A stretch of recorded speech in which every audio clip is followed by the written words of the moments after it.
Please rise and join me to pledge allegiance.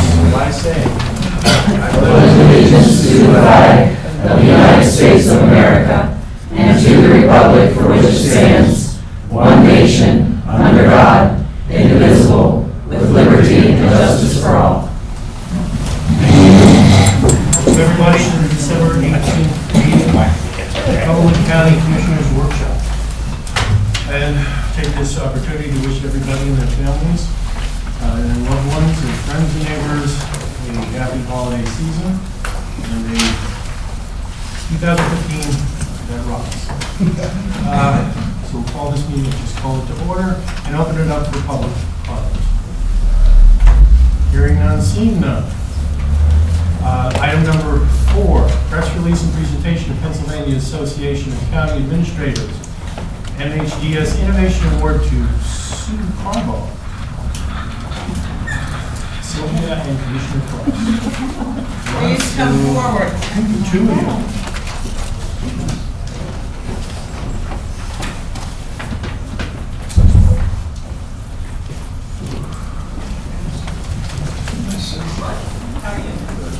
So I have on behalf of the association the Innovation Award for 2014.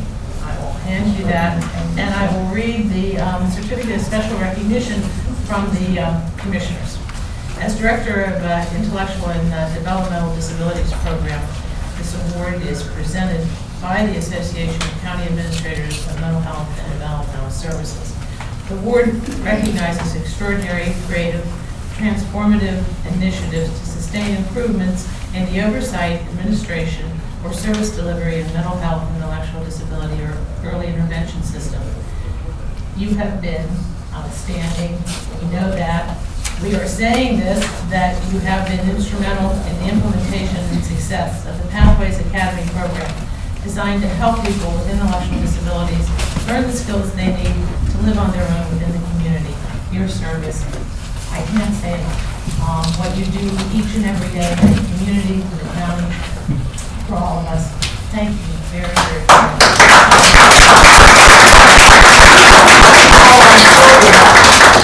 Come up and say a few more words. No. Yes. Oh, no. She's great. She's great. Oh, no. And then we'll give you a chance. I just want to say that, Sue, it is truly great to be able to work with you every day. You are knowledgeable, thoughtful, planful, and pleasant. Key point.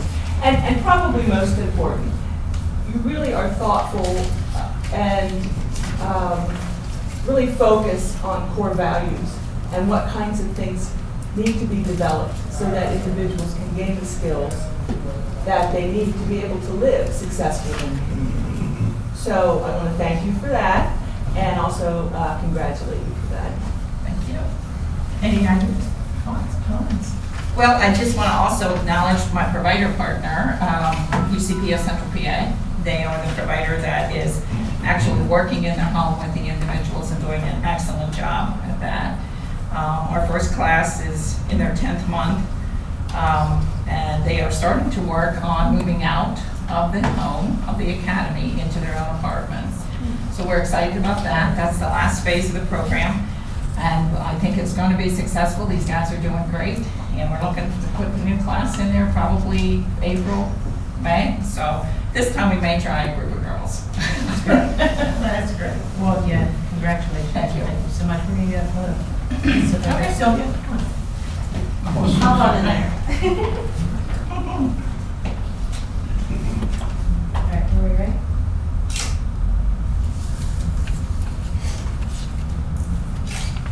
One more. Thank you. It takes 3, Chris usually takes 2. I'm scared of Chris. I want to make sure I get one right. All right, thank you very much, Commissioner Cross.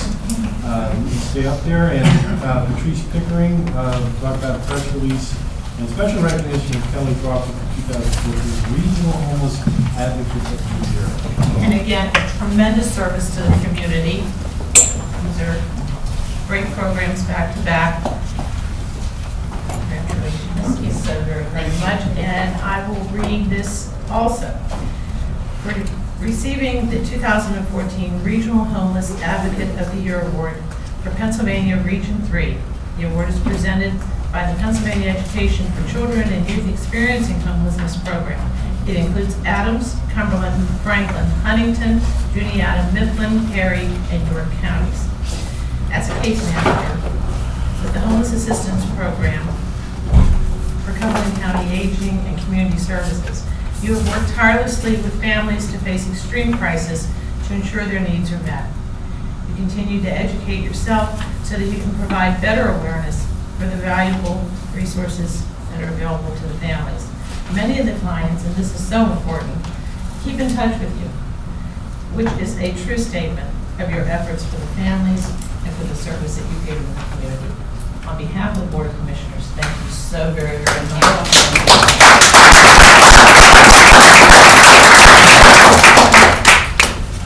One of the things when we hire, especially in our department, we want to hire people that are going to be part of our family, our working family, and hold to the standards that we have set. Kelly Crawford has been a case manager with the Homeless Assistance Program. She's in her 6th year.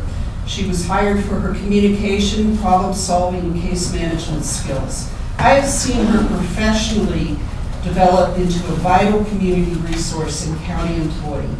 On October 20th of this year, Ms. Crawford was one of 8 professionals out of the state to be awarded the Advocate of the Year by the PA Department of Education and the Education for Children and Youth Experiencing Homelessness Program.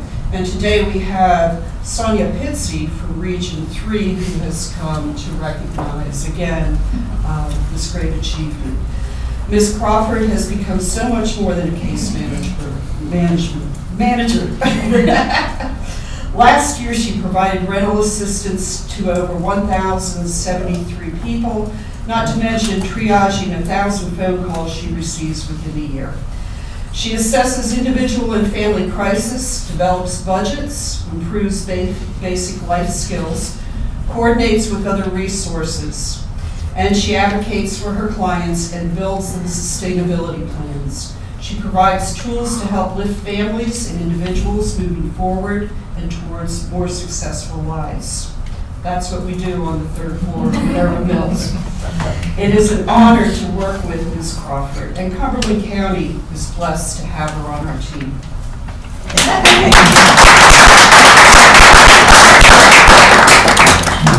Do you want to come for the photo too? Oh, no, that's fine. All right. That's all I want for me, but She that's- did a photo. She likes photo moment. That's all we She can count. did a photo moment. A little bit. Yeah. Are we good? She's a good person.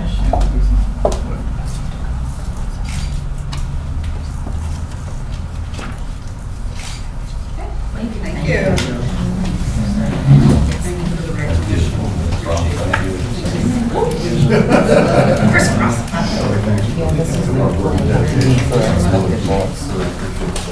Thank you very much.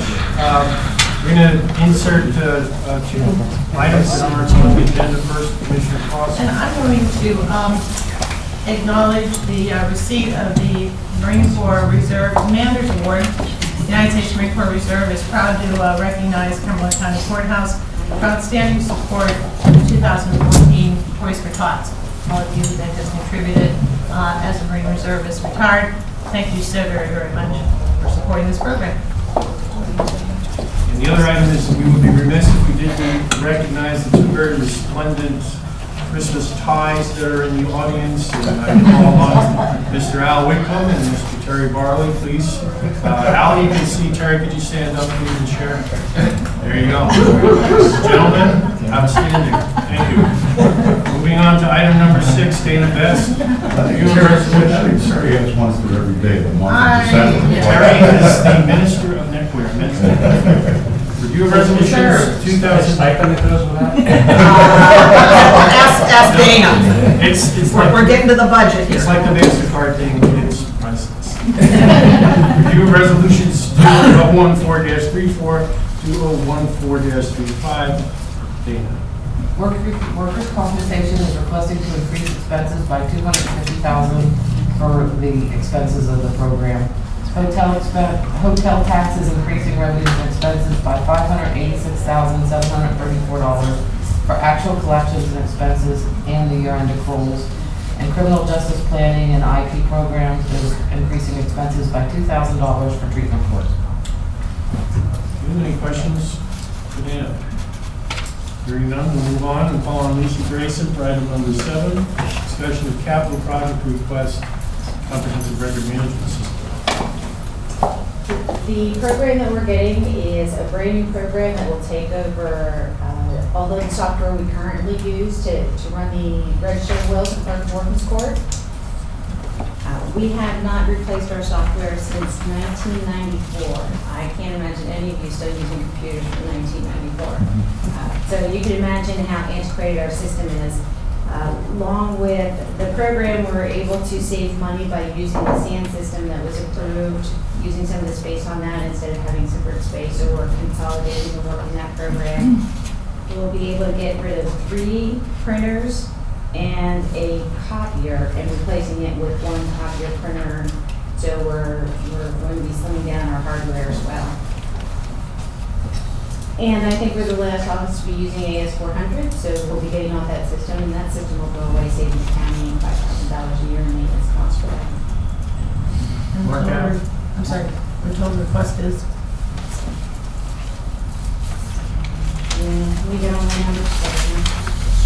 The total request for right now this year is $110,333. And then there's maintenance fee every year after the first year that runs approximately, let me add up here, just under $19,000 a year for all of the maintenance agreements and the copier expense.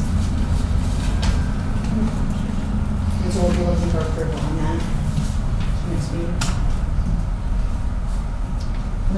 Any questions, comments? Mark, is that really the end of AS400? That is the end of the S100. Are we going to commemorate that? Will there be a ceremony? Shotgun salute, maybe? And you'd be looking to do this to start 15, right? Correct.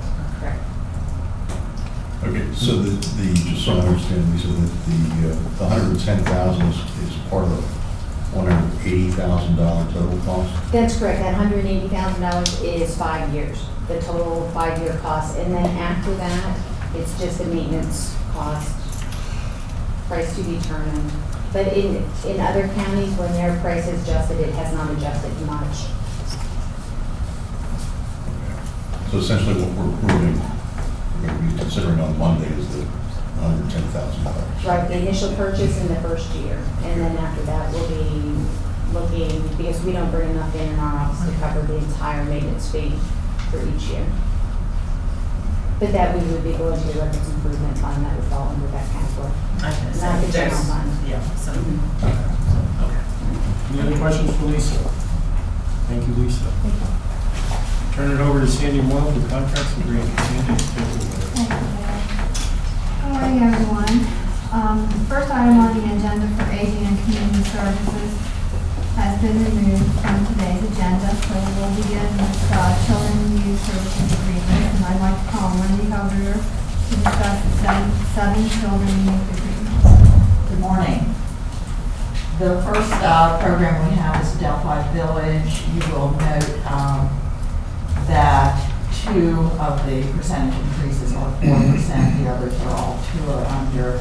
Those are for intensive supervision JPO clients, 4%, and we are still in that process of negotiating each contract with justifying each increase. For now, Abraxas, then, there is 1 increase at 5.8. That is for the Leadership Development Program. That's a program that really does not have good evidence base and is seldom used by Cumberland County. Very occasionally, JPO will come across a client who, for specific reasons, they believe will do well with the program, and that's why we keep it on the contract. Non-residential treatment is an in-home service. Again, we don't use that one very often because the results are not particularly good. So while they're on the contract, they will be used judiciously. I'm sorry, Wendy, do we pay by, if we use it, or do we just pay that out of the bill? Pay only when we use it in our contracts, right. Diacon adoption and foster care is an extension, so it's at last year's rates with a few new services added. Drug and alcohol rehab services is also an extension and an increase. No, I'm sorry, that is a new one. I read that incorrectly.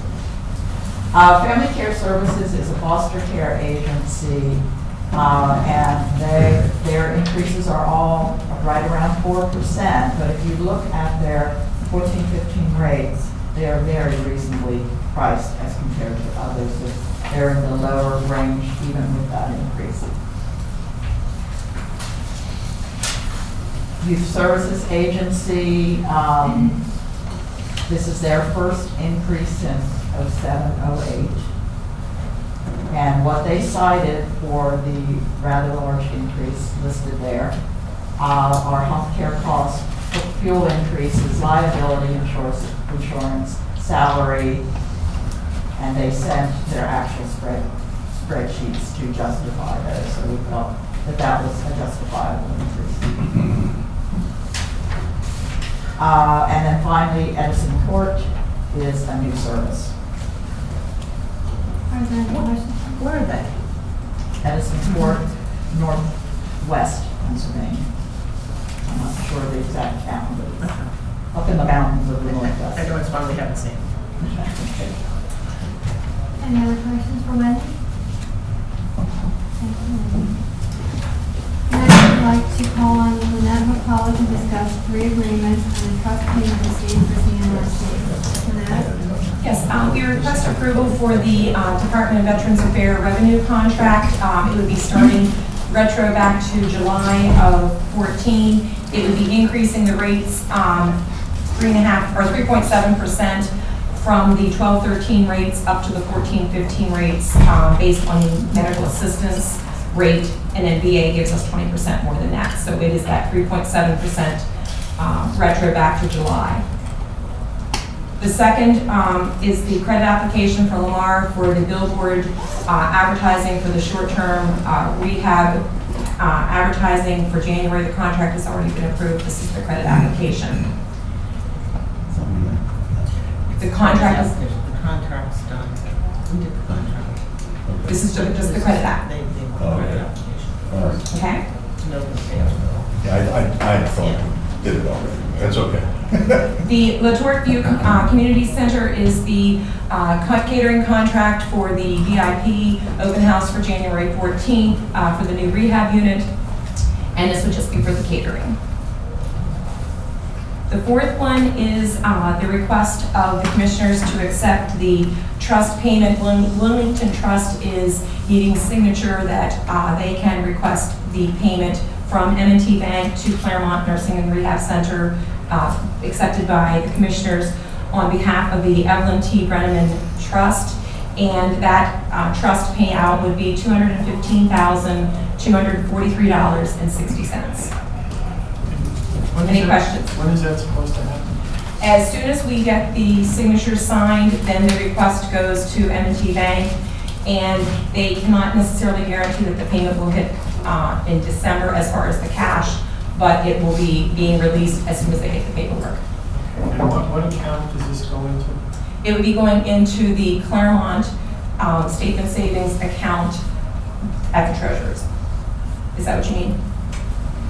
Yeah, so that's an account that you use for... That would be the various- cash account that it would be put into, and then determining it's on the commissioners' CNRC meeting agenda for Monday to discuss the terms. There's no restrictions on it from the Brenneman Trust, except that it's going into Claremont, but then within Claremont and the commissioners, there would need to be decisions and a plan made as to how it wants to be used. But it would be coming through to the bottom line in whichever year it is deemed revenue. And that was the question, whether or not this very gracious, overwhelmingly gracious gift came in with any restrictions. There are no restrictions. Solicitor on that. But again, sort of the same conversation on farmland preservation. This perfect opportunity, perhaps, in my opinion, to look at a 501c3 foundation established at Claremont to receive these kinds of things and also others. That'll go on for the Claremont meeting and we'll have further discussion on that. So. Yeah, the only thing I would like to add is I think that this is a testament to the customary quality of care that's provided at our county nursing home. Yes. The fact of the matter is this lady, as I understand, was only in Claremont nursing home for a very short period of time. 3 days in 2011. 3 days. That's And correct. she left a significant portion of her estate for the benefit of our nursing home. So I just think that needs to be placed upon record, and I think it means an awful lot. So, and my only concern was that it not be put in an account and then we go buy the nursing home and see 4 or 5 new chainsaw sculptures out there in the garden. I wanted to make sure that, And that's what we're talking about. That is correct. Thank you so much. Thank You see them bears out there? Thank you, Lynette. Thank you. Moving forward, we're going to have an agreement between the Conservation District and AET. Ms. Albany, Ms. Carl. Good morning. Conservation District seeking approval for a contract with AET Consulting for $9,050. The work performed will be conservation plans written for 7 farms on nearly 1,300 acres of farmland here in Cumberland County. The contract period will run through July 31st of 2015, and all the funding is state Chesapeake Bay funding. Any questions for Carl? How much is that funding? $9,000. $9,050. $9,050. Yep. Plans are not inexpensive. Any other questions? Thank you, Carl. Moving on, I'd like to call on Bob DeGrasse to discuss the valid 401A application. Good morning, Commissioners. I apologize. I am requesting action on this item today. That was indicated on my paperwork. I don't know why that didn't transfer over. But let me give you an explanation as to what we're requesting approval of today. In January, if the Commissioners decide to approve the voluntary separation plan, there will be an actual agreement we'll have to enter with VALIC, the third-party administrator that'll be administering that plan for us. What this is I'm asking you to approve the application forms for them to go in and do the administrative setup work that would need to be done to generate the actual plan documents if we decide to go forward. Think of this as like a loan application for an individual. You go into a bank, you apply for a loan, fill out all your paperwork, but nothing is final until you actually sign a loan document. This is the same kind of transaction. The application forms we are signing do not obligate the county in any way, shape, or form. There are no fees associated with this service. It is simply the administrative paperwork that they need to start setting things up, to be able to generate the next document if we decide to go forward. And again, no fees or obligations whether we do that or not. The reason we're requesting approval today, the vendor had requested that simply because of the 3 days they probably figure they're going to miss next week because of the holidays. So they say if we can FedEx this overnight tonight, it would be beneficial to them to gain those 2 days. I also move for the valid 401A application as requested by the Controller's Office. Is there a second? I'll second. Any further discussion or comments? Just again with the understanding of what Mr. Rosa has indicated, that we're not approving anything relative to the cost of the county or obligation at this time. That's correct. There's no tie-in to the approval of the VSB. It's just the administrative setup if we decide to go forward. All those in favor? Aye.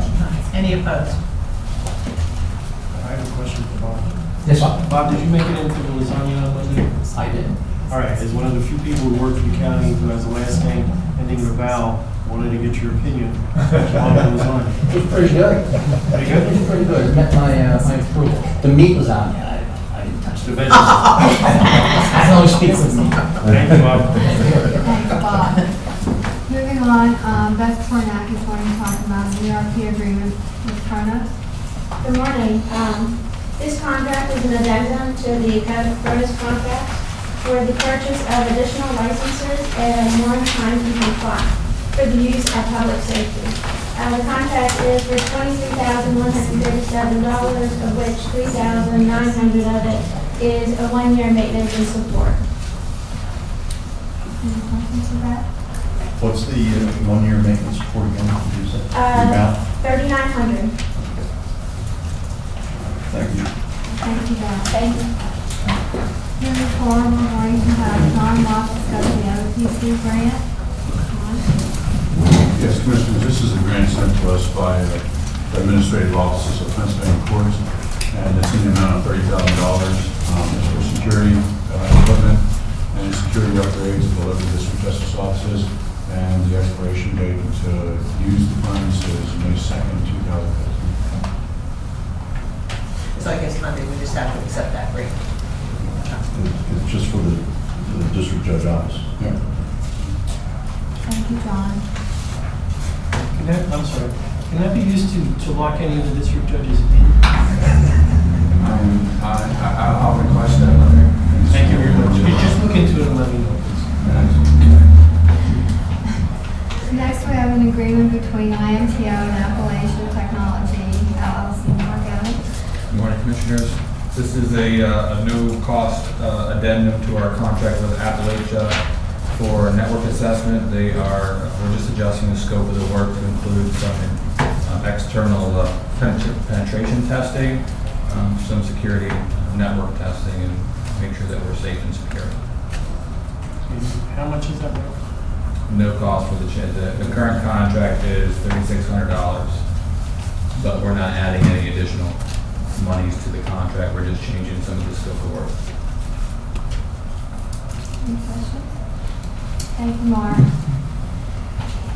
I'd like to call on Sue Harbaugh to discuss the MD-IDD agreements for fiscal year 2014-15 early intervention, fiscal year 2014-15 intellectual developmental disabilities, and she will be followed by Sylvia Herman discussing the agreement for Alert Pharmacy Inc. Yes, the first two contracts are amendments for the early intervention program. Shannon Sweeney is a physical therapist. Her contract will increase by around $15,000. And Aspirations does evaluations, social work, special instruction, those kinds of services. And their contract will increase by $4,500. The Center for Independent Living of Central PA is under the Intellectual and Developmental Disabilities. And they actually are the agency that does our customer satisfaction surveys for the state on a prescribed sample from the state. So it's an independent system for gathering customer satisfaction data. Lancaster County and Franklin counties, that's their contract to receive the HICU money that we administer. For both early intervention and the IDD contracts, all the money comes from the state, so. Any questions for Sue? Thank you, Sue. This is a new contract. It's a year in the making. Remember, about a year ago at Human Service Policy Team, we had a conversation about the mental health formulary and looking at options that would prove to be of benefit. And so this is a professional services agreement contract with Alert Pharmacy for the oversight and management of the mental health formulary and the prescribing of those. What it will really do is allow some better management and control over that whole system, as well as impact significantly staff time that has gone with the monitoring and the billing associated with managing the formulary, payment to pharmacies, etc. So that will be a part of this contract. It will run from December 8th through June 30 of 15. and will be taxed. Any questions for Sylvia? Thank you, Sylvia. Moving on, we're going to have a discussion from Kirk Steiner regarding agreement between transportation and Keystone Autism Services. Sure. Commissioners, this is an agreement between our Transportation Department and Keystone Autism Services to provide transportation for their clients at our shared ride rates. Thank you, Kirk. Next, I'd like to call on John Ventnor to discuss the West Nile Virus Control Grant Program. Good morning. Merry Christmas. Thanks for lunch the other day. It's nice to see you, John. This is the 2015 West Nile grant, basically same as in previous years, about 3% less than last year. Last year they had added $3,000 for educational outreach, and they dropped that this year. So other than that, it's basically the same grant. Covers 9 out of 12 months. Does that mean there's 3% fewer mosquitoes? Yeah. Or do they think that the, outreach and all has been successful? But we kind of know it maybe hasn't. Well, I think it was successful here. I don't know what their fee is. I think the less money is because they have less money to work with. So is that just straight across the board, everyone? Correct. Received less? Everybody lost their Everybody did. education line. Okay.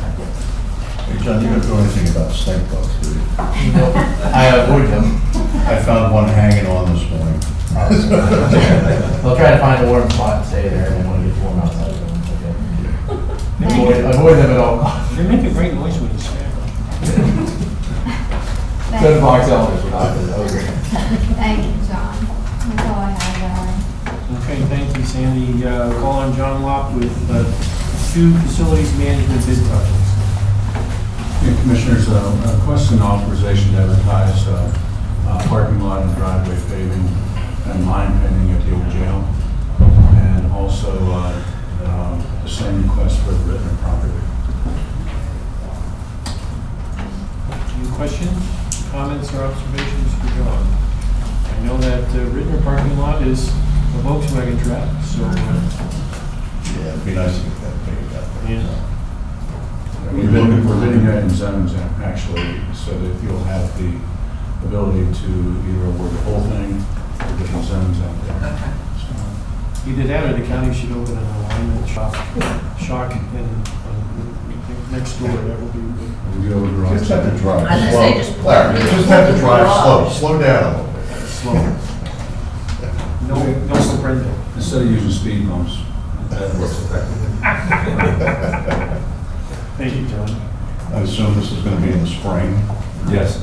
Yes. Thank you, John. Moving on to item number 10, Lynette, CNRC bid project.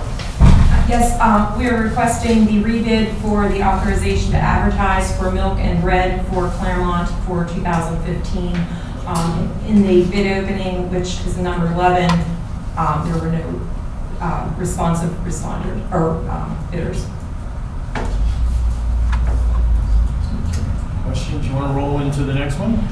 Yes, number 11 on the opening of the food bid that was last Friday. It was the request to participate in food for the Claremont Nursing and Rehab Center, as well as the Community Services, Aging and Community Services Food Pantry within the food program. The bidders that did respond for the food at Claremont were Scheid, which is a produce vendor, Feasers, Cisco, and Nardon Brothers Bakery. All four, those were who responded. Then as far as for the food pantry for non-perishable, Fellinger responded and were accepting, as well as for the fruits and vegetables for the food pantry, it was Scheid Produce as well. That would be the bid opening. Okay. Any questions for Lynette? I also move to acknowledge the bid opening. Is there a second? Or second, I'm sorry. Is there any further discussion on the bid opening? All those in favor? Aye. Aye.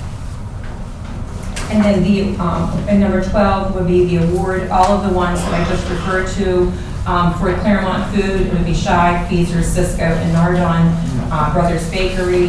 And those contracts would be generated by the solicitor's office, as well as for the food pantry, the non-perishable for Fellinger, and the fruits and vegetables for Shy, for the food pantry.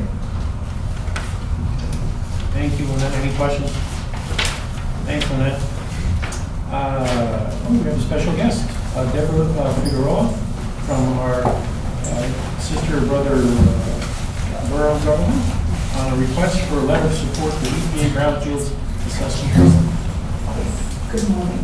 The Borough of Colorado is seeking a $100,000 EPA brownfield assessment grant, receiving a letter of support from Cumberland County. While I was here, I want to go ahead and thank you for everything you've done to help us move forward with the redevelopment plan. You've been wonderful. Your staff has been absolutely wonderful. We would not be where we are today without you. I don't know if you wanted to hear anything about what the grant was we were going after. Is there a match to the grant? No, there's no match. No match, so it's $400,000, no Yes. match. Yeah, I'm sorry, what did you, I wouldn't mind hearing, where we are on this. It's an EPA assessment grant. Yeah. So it can be used to do further environmental assessment for land that we will need to get as part of the redevelopment plan as we move forward. For instance, we're looking at doing a linear stormwater park. To be able to bring that land up past where it is, when the developers are done cleaning up the land, it'll only be to an industrial level.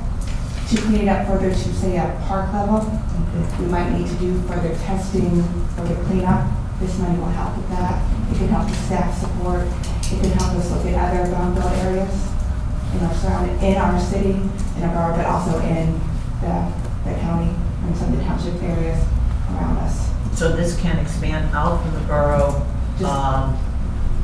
Just a little bit. I guess. Mm-hmm. It has to be kind of reasonably in a So those those municipalities touching the border, touching the borough, would they be eligible? We can certainly work with them. Okay, I'm kind of looking for her here to see. Sure, so Deborah and I talked about this. We're fully supportive of her request, and I think it's, we have some candidates in the borough already. If there's candidates, on the boards, it's something we could, the borough can look at, that they could be out there, but we just haven't made that ask yet. Yeah. It's very, very flexible. Well, I'm thinking stormwater management. I mean, the water just doesn't stop, or that impact of water or damage or whatever just doesn't stop at wherever the municipalities are. Correct, and I know we're looking at additional projects we can do there. Well, this is funding, I don't think we can specifically do stormwater management. As we do other projects, we could probably use this to help assess. I mean, Carl's what we left, need. but with Conservation District, that impact, again, doesn't just stop where the Absolutely. where the GIS line is. So. Yeah, Madam Chair, if it's in order, then SSC action is requested. They are. And I wanted to mention too, that I think last week, delete this now from the report from the Redevelopment Housing Authority, but the County Redevelopment Authority has also indicated its support, sent a letter for this grant as well. So I'd like to make a motion to approve, to actually authorize our chair, Commissioner Cross, to send a letter on behalf of the board in support of Carlisle's request for the EPA Brownfields Assessment Grant in the amount of $400,000. I'll second. Is there any further discussion? Additional comments? Thank you very much. All those in favor? Aye. Any opposed? Good luck. Yeah. Thank you, Deborah. Call on purchase order, request to authorize advertising for bids for the repairs to the Cumberland Bishop Bridge. Sure, Commissioners, we're requesting authorization to advertise for repairs to Cocoa Bridge in South Middleton Township and Bishop Bridge in Upper Allen Township, also touching Montague Township in York County. We're hopeful that with Cocoa Bridge, we could see a reopening of the bridge in spring of 2015, likewise for Bishop Bridge. So it's, I would call it a Christmas gift to our residents in those locations. I know bridge closures are never fun, and they do create detours for commuter traffic, local traffic, business as well. So we're hopeful we can get these bridges back in service as soon as possible. Kirk, you see any problem with York County, or where are we with essentially sharing the cost? Sure, yeah, we've already discussed the issue with York County. They actually took action to approve the repair previously. They'll be on board with the cost sharing agreement, we'll be sharing our action with them when we get to the point of the bids. So that share's about 31,000 is what we sort of. Sure, we're not sure what the bids will come in at, Exactly. we're bundling two projects together, so Right. we're hopeful it'll keep the costs down on both of them, so. Thank you. Any more questions for Kirk? You're up next. Okay. Yeah. Forest Bridge project, we're moving ahead with that. We do need a time extension for preliminary engineering through June of next year. What caused the time request? And you'll learn more about this at our January 22 public meeting. There's some site distance issues on the north side of the bridge. Designing the bridge, trying to work with this, there's a lot of extra deep time after we had to go through the PennDOT to make sure the site distances were correct, and we're not really decreasing the site distances currently out there. This isn't a major issue. I think that the extension is needed so we get through the deadline of the initial end of the contract, which is the end of this year. That moves us on to next year. We can get it done. I still think at some point the Orrs Bridge project may overtake Wolf Bridge and Craighead Bridge in terms of its completion, because there are no historic and environmental resources that are associated with this project. And so we don't, by moving forward with this extension, we're not going to lose any funding from the state. It's still on the tip. That's correct. Okay. It's really administrative action, just a little extra time to Okay. seal up the preliminary engineering. Well, this is a critical project. Absolutely. You know, we need to Yeah. move it forward. Okay, Kirk, don't sit down. Oh, Yeah. oh, Ron, my legs are tired, maybe wrong. I know. Okay, guys, well, between the two of you, we need a discussion of the liquid fuels encumbrance form. Well, at the end of each year, we have to look at our liquid fuels program, and if we meet certain standards, we do what's called forced distribution, where we have to give our money back to municipalities if we didn't have projects to spend it on. Obviously, we have projects to spend it on. What we're proposing is encumbering funds or saving funds for the Orrs Bridge project to avoid putting us into that forced distribution model. Is that good enough, Ron? Good job. Okay, Ron says it's okay. Any questions for Kirk on that? Thank you, sir. Thanks. Commissioners liaison reports, Commissioner. I have only a few things to mention. Conservation District, we are going to keep the meetings for 2015. They will be announced, publicized as the next couple of weeks go on. For the municipal authority, I have the recommendation from the authority for the reappointment of two individuals, Jenny Kane Anderson and Steve Old. I will be making those motions on Monday, and I believe distribution was made to the board with that request from Hubert Gilroy, representing the municipal authority. And I think that's all I have. Thank you. Any questions for Commissioner Ross? Commissioner Herzog? Okay, unfortunately, mine won't be quite as short as Commissioner Cross's. A lot of my boards have met since the last workshop session. And the Aging Advisory Board met Friday, December 5. There was a presentation of the previously adopted fiscal year 2014-15 budget as it relates to the Office of Aging, and also a report on the county's care transitions program in affiliation with Holy Spirit Hospital for the purpose of working to reduce hospital readmissions among the older adult population. There was also a discussion about the county's expanded effort to provide supplemental heating assistance and support to Cumberland County seniors in need during the winter months ahead, beyond what's available through the federal government's supply heat program. The county's program, funded by state lottery proceeds and the state aging grant, is being administered by for Cumberland County residents by Tri-County Community Action. While we have already taken action to reappoint two current members of the Aging Advisory Board to new terms starting in the new year, the 15-member board does have two vacancies heading into the new year, and as a result of term limits, so we will be looking for volunteers to fill those vacancies. The Agricultural Land Preservation Board met on Wednesday, December 10.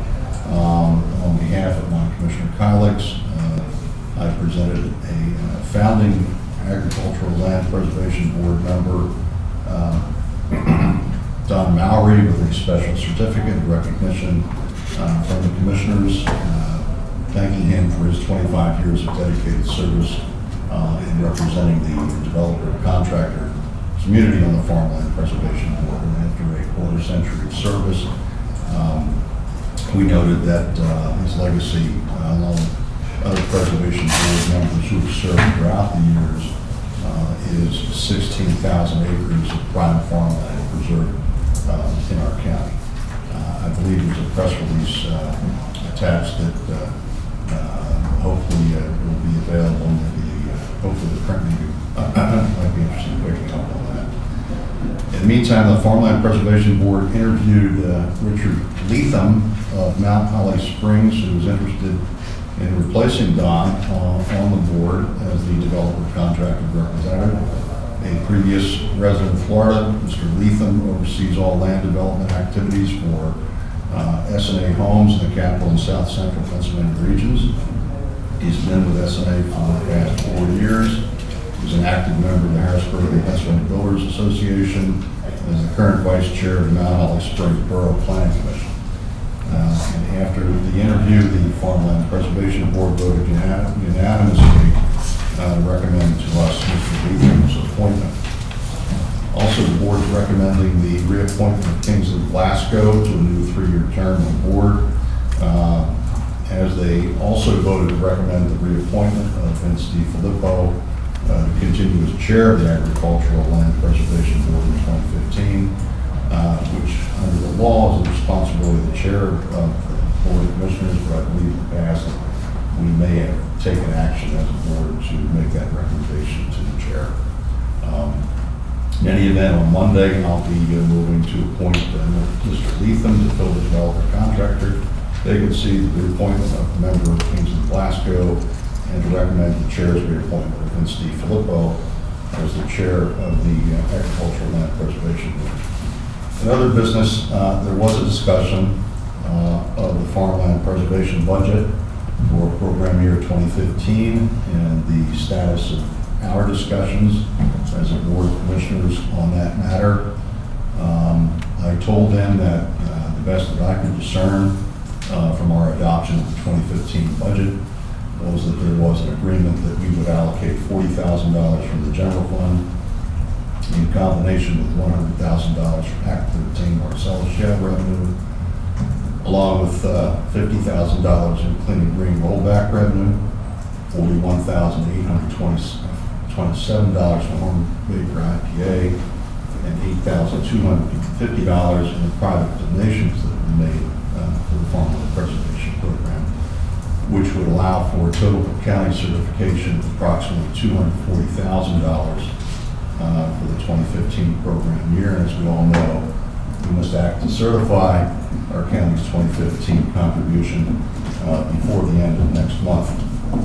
Last Thursday evening, I attended the second CAT Connect meeting that was held at the East Pennsboro Township Municipal Building to discuss the new leg of transit service that Capital Area Transit is planning in both Hampton and East Pennsboro Townships. The new service, which is now scheduled to begin, I believe, on January the 12th, will run east and west from Valley Road in Summerdale, down Salt Road and East Penn Drive in East Pennsboro, to Wartsville Road and west to Technology Parkway and the new West Shore Hospital and the new Giant Food Store.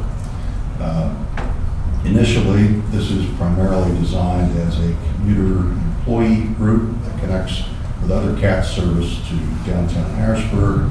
And although from the schedule I saw last week, it appeared that there may be some opportunities for it to be used in the afternoon at least as a way for local East Pennsboro residents without a car to get to and from the new hospital, the Giant Food Store, without having to endure too long of a wait for a return trip. As I said at the CAP Connect meeting, and as I'll repeat now, continue to advocate and suggest that this just scratches the surface of what is really needed to improve transit service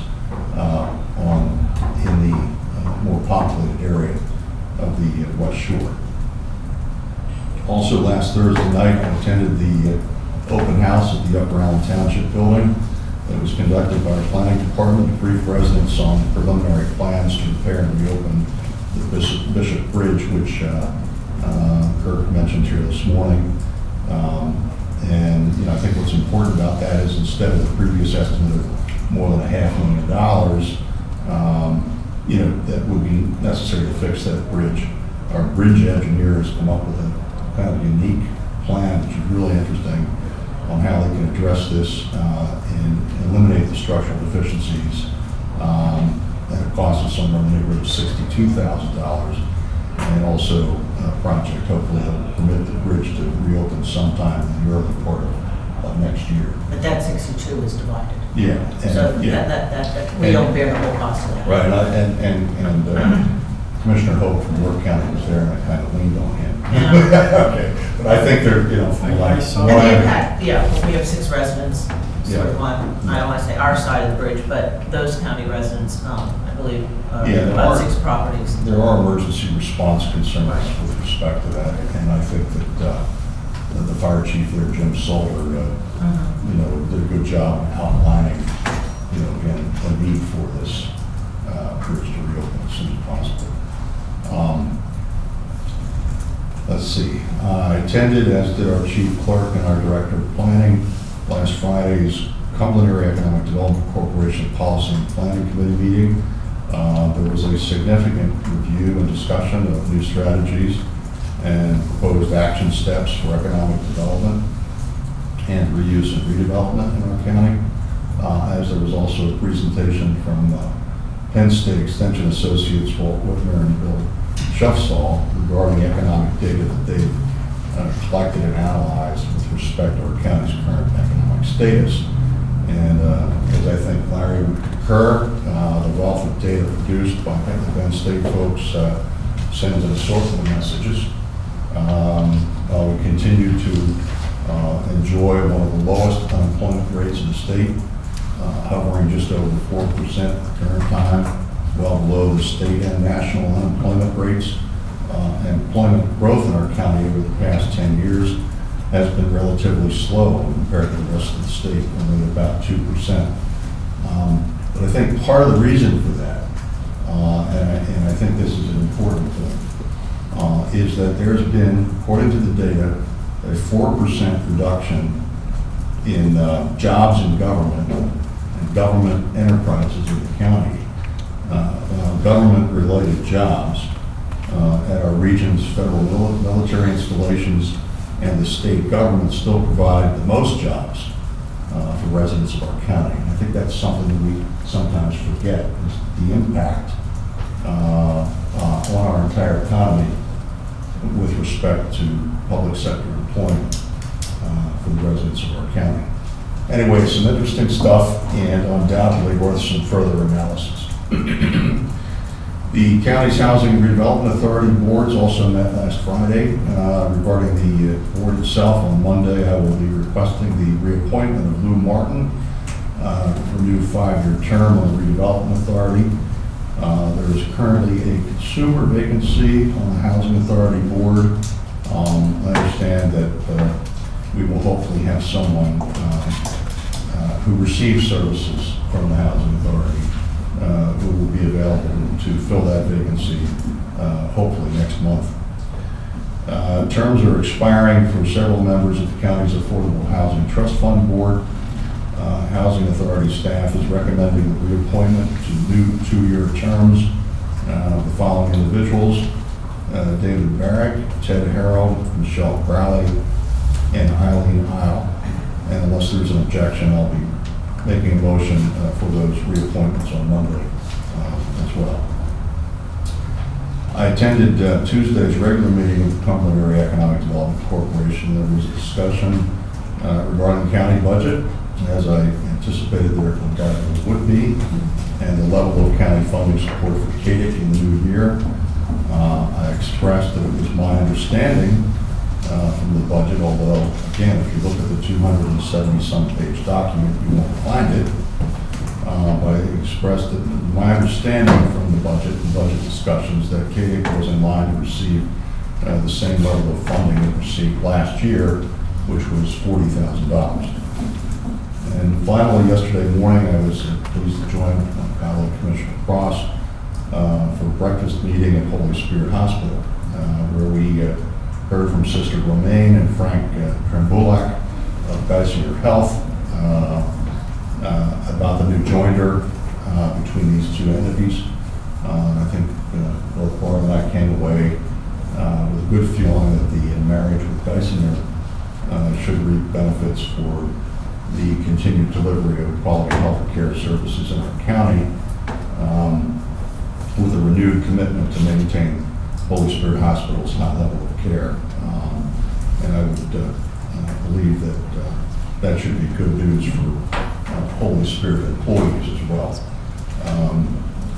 Tri-County Regional Planning Commission Executive Committee meets later this afternoon, and I hope to be there. Should be an interesting meeting. I have 3 comments, and that is, number one, when we talk about the relationship between Geisinger and Holy Spirit being run by an order of sisters with the Catholic Church, I'm not sure marriage is quite the right term, but I understand what you're saying. The second thing is that I did witness the act of leaning on the York County Commissioner performed by Commissioner Hertzler, and I would recommend anybody looking to learn about how to do the lean should consult with Commissioner Hertzler. The third and final comment is that the presentation by the Penn State economic development folks kind of showed that there's a lot that we don't know about how our economy functions, because a lot of this stuff was, I don't know if it was revelation, but I think it was just something that, in terms of my limited knowledge of what KDIC has done in the past, was a lot more in depth than people are used to dealing with. So I think that bodes well. And I think that could open the door to a lot of more data-driven analysis and then action on economic development as compared to merely reacting to opportunities that may present themselves. Hopefully it will be just the beginning of an ongoing process to really dig our teeth into the substance of this. A lot of discussion about agriculture, a lot of discussion about the need to better understand our agricultural sector. And it's really a lot more complicated. According to the data, agriculture is like about 10% of our county economy. It'd be interesting to sort of marry up that study and then look at the United Way needs base to sort of see where the community needs are, and is the economy sort of helping, driving, answering, that right fit. That is far down the road. But sort of get the data, and then, well, what do we do with it? What does it solve? What does it, what's that next piece to that puzzle that says, all right, this is identified, but then who's out there without redundancies to answer that? Well, and again, I just don't, I know we could talk about this for hours, but you can take away different ideas from that, from all that data. You can come to different conclusions, and I think that there are a lot of. But I mean, I think one of the things we fail to recognize from time to time is while we have employment growth in the private sector, when there's retrenchment, I think, in the public sector employment, whether that has to do with our federal military installations with state government, that not only has an impact on jobs in our county because we're in so close proximity to these facilities and the seat of state government, but also the spin-off effect that has, impact it has on private sector and nonprofit sector that essentially rely on government as part of their business. So, And you know, it's a and balance. you know, I mean, one thing that's, and probably not too many people realize is that when you look around the state of Pennsylvania, Cumberland County is home to the second largest number of state employees, state retirees. I think Dolphin's number one, Cumberland's number two, and I think Pittsburgh's Philadelphia's number three, and Pittsburgh's number four in terms of homes and the number of states. So that all, you know, all of that has an impact It's a great place to live. on our. Very nice. And just one final thought is that I think the data that was presented used 2003 and I think it was 2011 or 12, which are comparison years. And what was really kind of apparent is that we've come out of the recession, but as a different kind of county than we were before in a lot of important ways. Changes that might seem imperceptible when you look at the data. We are different than we were back in 2003 prior to the recession. And recessions traditionally have always changed things. It's, you don't, when you come out of a recession, you don't usually just resume business as usual or prior profile. And there were a lot of statistics that I think merit further consideration about the direction that we're heading in, because we look very good, but there are some dynamics there that I think we need to pay close attention to. Thank you. I would like to report on the executive session held on December 12th, 2014 at 3:30 p.m. and 4:30 p.m. regarding personnel issues. And I would like to request for an executive session regarding personnel issues following this meeting. Is there any other business? Hearing none and seeing none, we are adjourned. Thank you very much. And again, happy holidays.